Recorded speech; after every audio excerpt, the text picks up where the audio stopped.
Donc je m'appelle Luc Gouverneur et donc je suis apiculteur amateur, j'habite à Nantes et en tant qu'apiculteur amateur j'ai 3 ruchers donc à la campagne et je viens d'installer un petit rucher de 2 ruches à Nantes dans des jardins familiaux qui s'appellent la Clairière de Saint-Clément, donc pour ainsi dire dans le centre-ville. Il y a quelques ruches, même de plus en plus de ruches en centre-ville et en l'occurrence en centre-ville de Nantes. Comment ça s'explique ? Alors c'est vrai, il y a des ruches, certaines sont déjà depuis quelques années, par exemple sur le théâtre Gralin, également sur l'hôtel de région. Ça s'explique par le fait que l'abeille est très bonne indicatrice de la qualité de l'environnement et qu'on a voulu montrer justement par l'installation de ruches, voir quel était l'état de l'environnement en ville, et dans les villes en général. Ça s'est fait dans d'autres villes comme à Paris par exemple depuis très longtemps.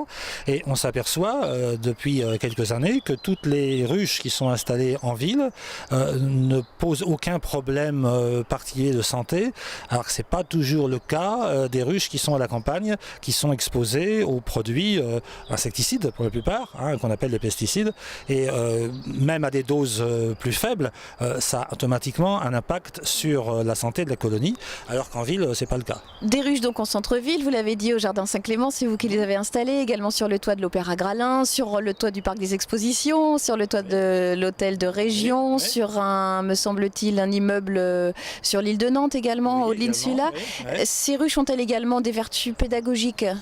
Alors ces ruches, à proprement parler, celles qui sont sur les toits, sinon de pouvoir expliquer que l'environnement de la ville n'est pas mauvais pour les abeilles, toujours bien. Pas vraiment. Par contre, installer pour un amateur qui installe les ruches dans un jardin, l'intérêt c'est de pouvoir la faire visiter, la montrer, par exemple, faire suivre aux enfants. Donc c'est un intérêt pédagogique. C'est sûr que les ruches à la campagne, elles sont souvent dans des endroits isolés, pas très faciles à atteindre, et que pour les enfants de la ville, ils n'ont pas beaucoup l'occasion de voir des abeilles. On ne sauvera pas les abeilles avec les ruches de centre-ville ? Pourquoi pas? Pourquoi pas? Oui, parce que si vraiment il y avait des gros problèmes à la campagne du fait des pesticides, on l'a vu dans certaines régions, il y a 2 régions du monde dont on a parlé qui sont vraiment en déficit complet d'abeilles et qui sont obligées soit de polliniser à la main comme en Chine, soit de faire d'emmener des camions d'abeilles pour polliniser les amandiers en Californie. C'est sûr qu'à partir du moment où on a des abeilles à notre disposition, des souches d'abeilles qui vont faire des essaims et qui peuvent produire des essaims artificiels dans des zones qui sont plus protégées.